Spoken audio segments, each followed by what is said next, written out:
warahmatullahi wabarakatuh. Pada kesempatan ini, Ibu akan menjelaskan materi tentang kebudayaan masyarakat pada masa praaksara. Nah, dari mana saja kita melihat ini? Perhatikan, nanti itu ada hasil dan nilai kebudayaan pada masa praaksara itu sendiri. Nah, di sini ada penemuan teknologi sederhana, kemudian ada sistem kepercayaan, selanjutnya juga ada nilai kebudayaan pada masa praaksara. Nah, untuk penemuan teknologi sederhana itu ada penemuan api, kemudian ada peralatan batu dan tulang. Selanjutnya ada bagaimana teknik pembuatan alat-alat dari batu tersebut. Kemudian bagaimana pembuatan tempat tinggal dan juga bagaimana tentang pengolahan logam. Sementara pada sistem kepercayaan itu nanti akan disampaikan apa saja jenis kepercayaannya, kemudian bagaimana penguburan jenazah, selanjutnya apa-apa saja atau seperti apa benda-benda pemujaan. Nah, pada kesempatan ini Ibu akan menjelaskan dua ini dulu ya. Kemudian nanti insya Allah di lain waktu itu pada nilai kebudayaan masa praaksara itu sendiri. Nah, baik, yang pertama tadi itu adalah penemuan api. Beberapa peneliti itu memperkirakan bahwa penemuan api terjadi pada kehidupan manusia purba jenis Homo erectus. Nah, mereka menggunakan api untuk mengolah makanan. Kemudian selain untuk mengolah makanan, juga untuk menghangatkan badan. Selain itu juga untuk tentunya saja menerangi ruangan. Dan selain itu, karena mereka masih sangat dekat dengan alam, bahkan hidup di alam itu sendiri, jadi salah satu juga fungsi daripada api ini adalah untuk mengusir binatang buas. Nah, perhatikan pada awal pembuatan api itu dilakukan dengan cara itu membenturkan dengan menggosok-gosokkan kayu, kemudian dengan batu juga bisa. Nah, lama-kelamaan karena terjadinya ini lebih kepada fisika dan kimia mungkin ya, gesekan yang terjadi ini menimbulkan panas. Nah, kemudian muncullah percikan api. Ya, jadi dari percikan api itu diarahkan pada dedaunan yang kering, kayu yang kering. Nah, kemudian jadilah dia dalam bentuk api yang besar. Nah, perhatikan pada masa bercocok tanam itu manusia menggunakan api untuk membuka lahan atau membuka hutan. Jadi mereka menebang pohon, kemudian membakarnya. Jadi istilahnya itu seperti di sini terlihat jelas ya. Itu adalah slash and burn. Jadi agar lahan untuk mereka bercocok tanam itu bersih, kemudian subur ya, karena dengan adanya abu dari bekas pembakaran tadi. Jadi sebelum mereka melakukan bercocok tanam, mereka membakarnya terlebih dahulu. Nah, perhatikan ini ada ilustrasi bagaimana api tersebut sangat berguna, sangat menunjang bagi kelangsungan hidup manusia purba itu sendiri. Ya, jadi ini hanya ilustrasi saja bagaimana mereka menggunakan api untuk keperluan hidup mereka. Nah, di sini terlihat mereka memotong atau menyembelih hewan ya. Nah, kemudian ada yang membawa kayu bakar ya. Nah, tentu saja ini berkaitan dengan api tadi. Di mana kita ketahui sampai sekarang pun ada beberapa tempat dan beberapa orang yang masih memanfaatkan api secara sederhana dalam proses mereka memasak makanan, yaitu menggunakan kayu bakar ataupun juga arang ya. Nah, berikutnya peralatan dari batu dan tulang. Jadi dalam pengembangan kebudayaan, yaitu pertama sekali itu adalah terbuat dari batu. Nah, untuk di Indonesia itu ada dua pembagiannya. Yang pertama itu kebudayaan Pacitan, ya. Kemudian ada kebudayaan Ngandong. Ini juga berdasarkan dari tempat penemuan tersebut, ya. Nah, perhatikan untuk kebudayaan Pacitan itu identik dengan alat-alat batu berupa kapak perimbas atau coper, ya. Jadi tempat penemuan tradisi kapak perimbas itu antara lain di Pacitan, ya. Kemudian juga ada di Lahat, kemudian juga ada di beberapa tempat yang lain seperti ini, bisa kalian baca kembali, ya.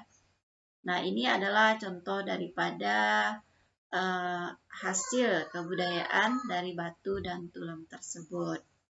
Nah, sementara itu untuk kebudayaan Ngandong itu lebih identik dengan terbuat dari tulang, ya, pakai itu tanduk, kemudian dari tulang ikan atau duri ikan.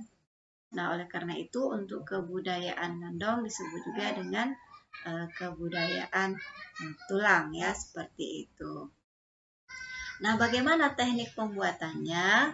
Nah, untuk pembuatan alat dari batu, yaitu mereka menggunakan teknik leveloise atau pemangkasan, ya, dan juga teknik UFAM istilahnya. Nah, seperti apa teknik pemangkasan itu? Nah, jadi sini diperhatikan. Jadi untuk cara memangkas yaitu menggunakan martil yang terbuat juga dari batu, ya. Kemudian permukaan yang tajam itu digunakan untuk membuat alat tersebut. Nah, sementara itu untuk teknik leveloise itu alat sepih batu yang menghasilkan dataran pukul berpaset, ya, atau berbidang-bidang. Nah, teknik ini itu banyak ditemukan di Pacitan, ya, untuk hasilnya. Kemudian teknik UFAM itu mengasah batu, ya, agar menjadi lebih halus. Nah, biasanya itu menggunakan jenis batuan andesit. Nah, ini adalah contoh-contohnya, ya, itu ilustrasinya bagaimana teknik tersebut. Kemudian ini adalah hasilnya. Nah, kemudian bagaimana dengan pembuatan tempat tinggal?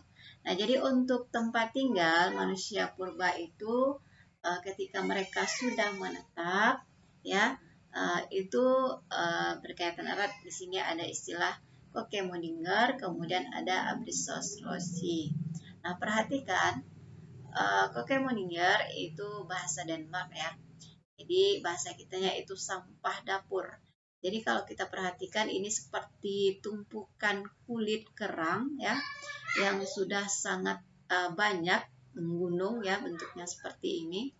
Nah, sehingga di sini nanti ada semacam celah.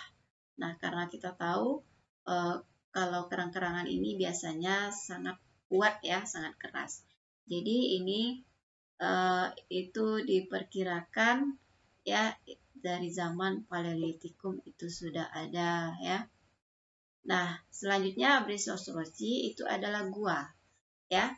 Dia menyerupai ceruk, ya, ini ada pada batu karang. Nah, jadi pada gua ini juga mereka jadikan sebagai tempat tinggal, ya.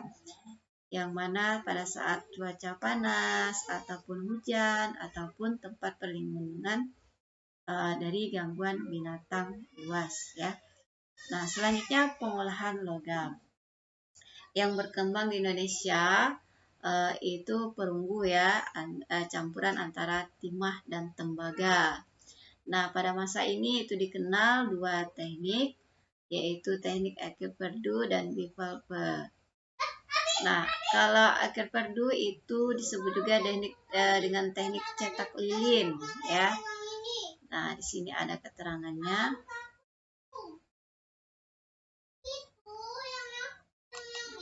Nah, ini adalah contoh hasil daripada teknik Akhir Perdu dan juga teknik Bivalve, ya.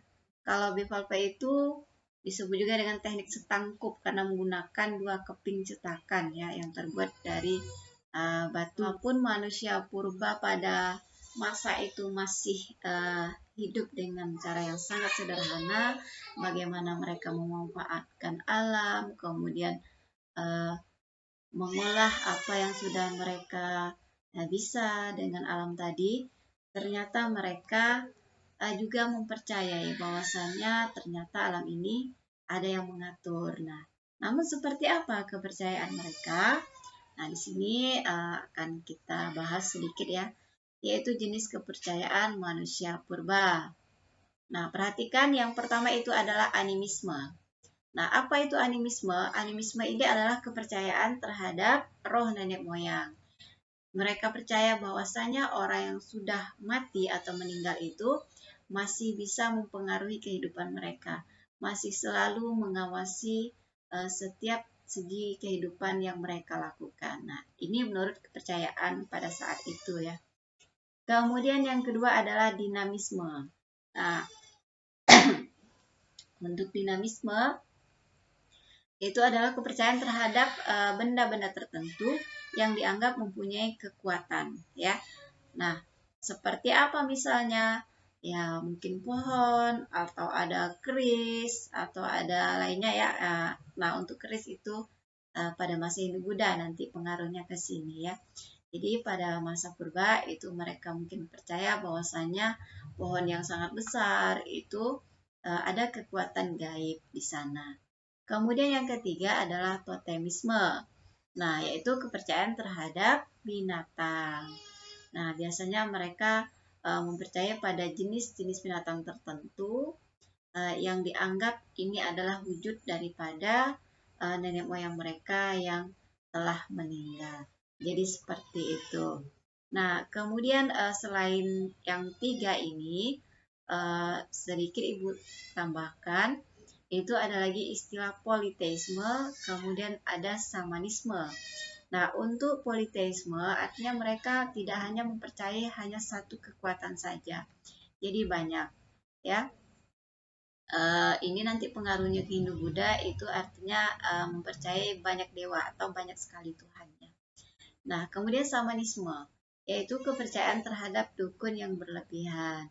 Dalam hal ini mereka mempercayai bahwasanya orang yang mempunyai kepandaian tertentu dalam hal ini mungkin dari segi pengobatan itu juga dipercaya mempunyai kekuatan yang berujung kepada pemujaan tadi.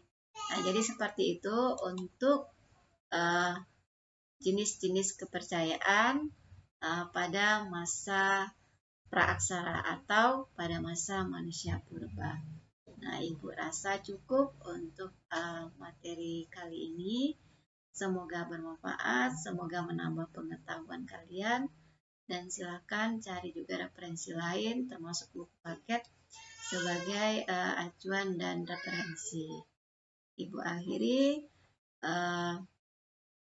Assalamualaikum warahmatullahi wabarakatuh.